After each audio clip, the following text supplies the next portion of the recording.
மாவட்ட செயலாளர்களினுடைய கருத்துக்களை பதிவு செய்ய ஆசைப்படுகிறோம். முதலில் விழுப்புரம் வடக்கு மாவட்ட செயலாளர் நண்பர் விஜய் நிரஞ்சன் அவர்களை அரங்கம் நிறைந்த கரவொலியோடு அழைக்கிறேன். தமிழகத்தின் மாற்றத்திற்காக தங்களை அர்ப்பணித்துக் கொண்ட தலைவர் தளபதி அவர்களுக்கும் மற்றும் பொதுச் செயலாளர் உள்ளிட்ட அனைத்து நிர்வாகிகளுக்கும் வணக்கம். தலைவரே, வேற எந்த கட்சியும் விட நம்மிடம்தான் சிறந்த கட்டமைப்பு உள்ளது. இன்று நமது கழகம் குறுகிய காலத்தில் இவ்வளவு பெரிய வளர்ச்சியை எட்டியிருக்கிறது என்றால் அதற்கு நம்மிடம் உள்ள பலமான தொண்டர்கள் தான் காரணம். அந்த தொண்டர்களின் பலத்திற்கு நீங்கள் ஒருவரே காரணம்.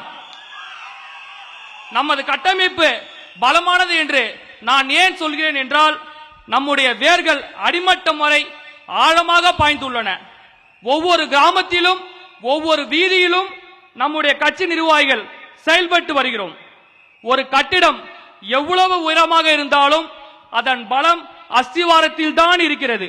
அதே போல நம்ம கழகத்தின் அஸ்திவாரமாக நாங்கள் அனைவரும் விழிப்புணர்வோடு செயல்பட்டு வருகிறோம். அரசியலில் ஆரவாரம் செய்வதை விட அமைதியாய் செயல்பட்டு இலக்கை அடைவதே முக்கியம். நமது தலைவர் நமக்கு கற்றுக் கொடுத்த முதல் பாடம் ஒழுக்கம். கட்டுப்பாடு இல்லாத கூட்டம் சிதறிவிடும்.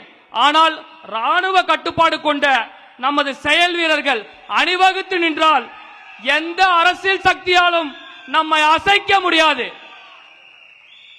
அதிகாரத்தை நோக்கிய பயணத்தில் நமது கண்ணியமும் ஒற்றுமையும் தான் நமது கட்டமைப்பின் உண்மையான வலிமை.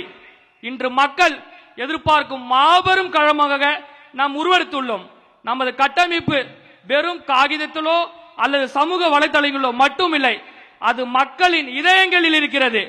மக்களுக்கான மக்கள் பணி என்ற அடிப்படையில் ஒவ்வொரு கழக வீரரும் தங்களின் பகுதியில் உள்ள மக்களின் அடிப்படை தேவைகளை அறிந்து உதவி வருகிறோம். மக்களுடன் நாம் கொண்டுள்ள நெருக்கமான தொடர்பே மற்ற கட்சிகளிடமிருந்து நம்மை தனித்து காட்டும் பலமான அரண்.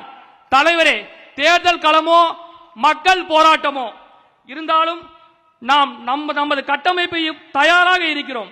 வரும் காலங்களில் நமது பலத்தை உலகுக்கு நிரூபிக்கும் நேரம் நெருங்கிவிட்டது. நீங்கள் கட்டளையிடுங்கள், நாங்கள் தொய்வின்றி உழைக்கிறோம். நம் வெற்றி யாராலும் தடுக்க முடியாது. தலைவர் தளபதி தலைமையில் வாகை சுடுவோம், புதிய தமிழகத்தை படைப்போம். நன்றி, வணக்கம்.